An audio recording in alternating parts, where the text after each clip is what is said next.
Thank you for joining us at LNN, Leadership News Network. I'm Beth Whalen. And I'm Mary Keller. And lastly, I'm Mike Bowers.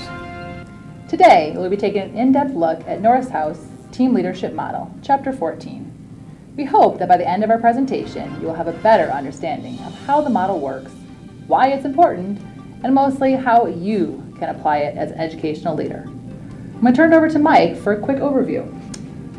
Thanks, Beth. So, what is team leadership? Is it a group of individuals, no common bonds, no shared mission or commonalities? No.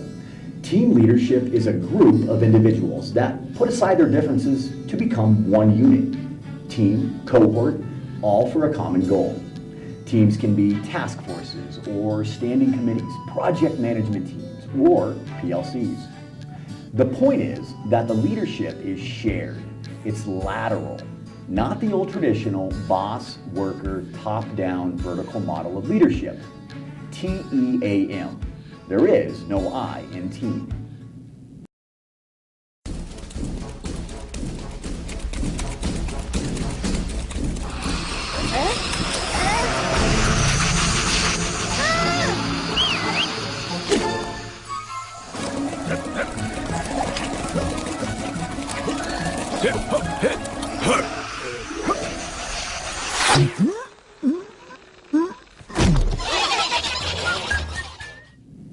Why is a team model better than a leader-follower model? Decisions can be made now. No waiting on the chain of command to check whether mid-level managers to ensure their TPS reports have been signed in triplicate. On a team, we all have the power to make decisions. We are a rapid response team. We use technology to communicate with the team. In fact, our teams never have to meet face-to-face. We could be a virtual team and still be more effective than a top-down leadership style. And in today's ever-changing, hyper-connected world, we need a modern organizational structure to stay competitive, but also to respond quickly and effectively to constant, rapid changes. We have greater productivity. We know our resources and can more effectively use them where they're needed most. We're more creative and innovative. And overall, our team leadership model can give better quality products and services than a traditional leader-follower model. Think management team on a wildfire that's burning out of control. Fire captains from 10 different districts are all on scene, communicating, getting input, checking resources to make quick action, rapid-fire decisions for the entire team. A little closer to home, think professional learning community, PLCs, we know them, we love them. A team of teachers, all teaching the same grade. Data says our fourth graders are slipping on the reading portion of the SBAC. Together, we decide to take action. Together, we formulate a shared goal. Together, we accept we will be accountable to each other for the outcome. There's too much red tape in our current educational institutions. It would take far too long to get results. If we had to wait on approval from a teacher leader who had to get it signed off by an AP, who then had to wait for a meeting with the principal to approve a decision. Team leadership. It's fast, it's efficient, and it's more effective, if done right. Let me turn it back over to Beth to tell you how to do team leadership right. Thank you, Mike. So how does team leadership work? The goal of the model is a good team leader can observe and take appropriate action to make the most effective, productive teams. Relying on the model that connects team effectiveness to leadership decisions reflects an ongoing process of data gathering, analysis, and decision-making towards team effectiveness. Let's take a look at the Hill model in a little more detail. The first step of the model, as a leader, is to decide whether you need to take action or monitor. Do we as a leader need to step in or allow the team to work out the issue they are facing? This is a fine line because as a leader, if you step in too soon and don't allow the team to work out issues, then that team could become dependent on the leader to make all of the decisions. Secondly, the leader needs to decide if the issue is task or relational oriented, which are internal actions. Some examples of tasks would be the goal of the team isn't focused. They may need help refocusing. Structuring of the results. What the team is trying to get done isn't defined. Facilitating decisions. The team has enough information, but they keep going around in circles. Training. Do they continue on, or does the group need more training on the issue? Maintaining standards. The group doesn't have set norms in which they operate, which need to be agreed upon. If it's determined it's relational, which is a relationship with the group and relationship components amongst team members, they may need coaching, which is getting group members to where they need to be for maximum effectiveness. Or they may need help learning how to collaborate. How do they all work together towards a common goal? Managing conflict. Not all teams are going to agree, and there needs to be a peaceful solution in order to maintain a healthy working environment. Building commitment. Members need to be clear as to what the goals and standards are in order to fully commit to the team. Satisfying needs. As a leader, you need to be aware of what they are and how to satisfy them. Modeling principles. Show people what it looks like through your own actions. There's also the external actions, which are environmental. Some of them are networking, which are relationships inside and outside of organization to get group information they need. You need to advocate and negotiate for support from outside influences. You need to assess what is going on and how it is affecting your group. You need to share the group information widespread so time isn't wasted reinventing the wheel. In conclusion, as a team leader, your job is first to monitor the situation or take action. Action taken is dependent upon whether the situation is internal or external. If internal, decide whether it is task or relational orientation.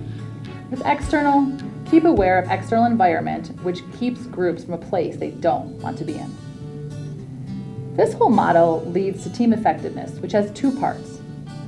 Part one is performance, which is task accomplishment, and two is development, which is team maintenance. Great teams are able to accomplish both. They get the job done while maintaining a cohesive unit.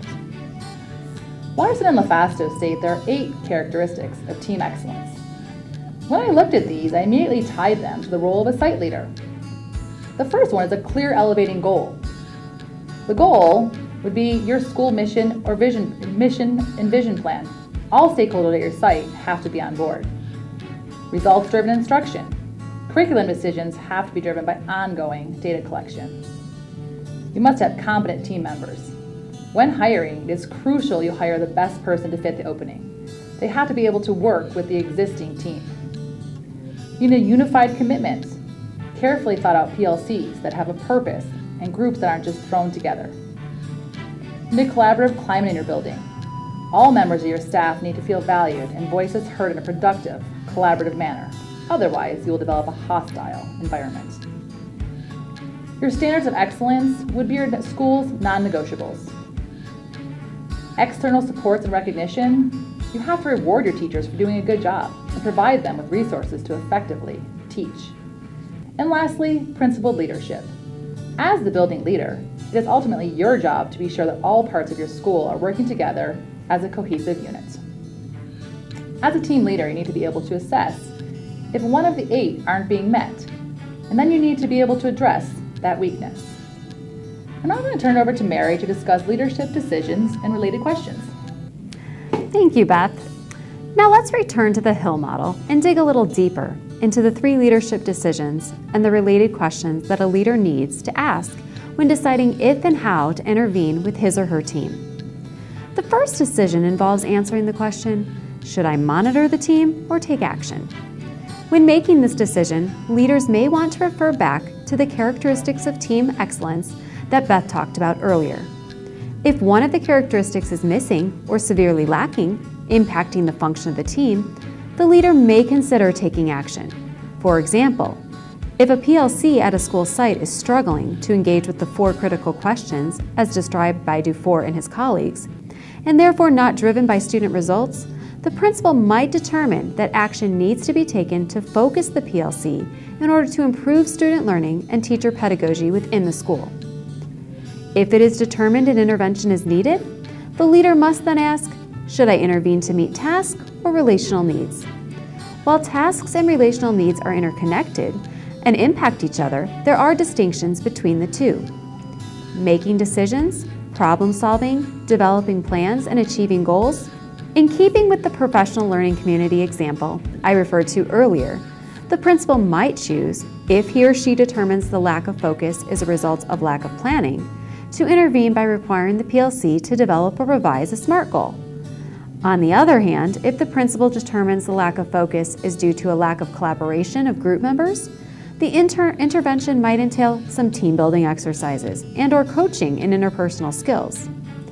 The final question a leader must ask, if it is determined an intervention is necessary, is, should I intervene internally or externally? In other words, is the root of the problem coming from within the team, or is the root of the problem due to external factors? In the PLC example, the lack of focus could be a result of internal team conflict or unclear goals, which indicate internal interventions are needed. Or the lack of focus may be a result of the team needing more support in how to function effectively as a PLC, which could indicate a need for more resources, which is an external factor, such as coaching support from an instructional coach or implementation specialist. While answering these questions in order to make the right decisions is not easy, team leaders have the skills to do so effectively, but may differ in the timeline in which the action is taken. But there is good news for those of you looking to lead using the team leadership model. Resources, such as McGrath's Critical Leadership Functions model, which identifies and connects two dimensions of leadership behavior, that of monitoring your action with internal or external issues, are available and can be used by leaders to help when making team leadership decisions. Mike? Thanks, Mary. To wrap it up, let's look at the strengths and applications of the team leadership model and finally, what it's lacking, its criticisms. One of the biggest strengths and ways to apply the team leadership model is that it is real world. It's designed to focus on real-life organizational work groups. It enables leaders to see if the teams are working together and collaborating well. If not, intervene and fix them. A second strength is that the team leadership model gives us a framework to design the teams and then maintain them, like Beth mentioned earlier. Leaders are mediums whose job it is to process all the information in all its complexity and decide what actions are necessary to improve the team, the individuals on the team, and guide them in this process. A third strength of the model is that it's lateral organization. It's not top-down like most institutions. The leader is not in the position of power. The team members are the power. This is the new world order of leadership. Any member of the team can assume the leadership role. Any member of the team can diagnose a problem and then take the appropriate actions. It's modern, it's real world, it's efficient, and it's useful in selecting future teams and team leaders. So, what does it lack? First, it lacks specifics. It's a framework you can use in assisting teams, but it doesn't talk about specific skills the teams might need. For example, teams might need coaching or more training. They might need more pre-planning, or their environment could be an issue. Basically, teams will need to modify the framework for their specific team. What other criticisms does the team leadership model have? Well, it's pretty complex. It takes time for a leader to apply the model. You can't provide on-the-spot answers to problems because you have to go through a whole framework first before you can act. It also assumes that every leader is naturally good at communication, conflict resolution, decision-making, and group dynamics. And that's a big leap. The final criticism of what the team leadership model assumes is that all team leaders and all team members are just that, good team members. Because the model lets anyone on the team assume a leadership role, it's just assumed that those team members are motivated to lead, that they're motivated and have the right leadership behaviors and are skilled at leadership. I don't know about you, but I've seen some team members who are definitely not ready to take on that leadership role. Despite the criticisms of the team leadership model, I still think it's incredibly effective for our modern world, and especially effective in our current world of education, where decision-making amongst teacher teams needs to be swift, it needs to be efficient, it needs to be collaborative. We don't have time to wait on the DLs, to ask the APs, to ask the principal. Decisions are needed now. Thank you so much for joining us at LNN Leadership News Network today.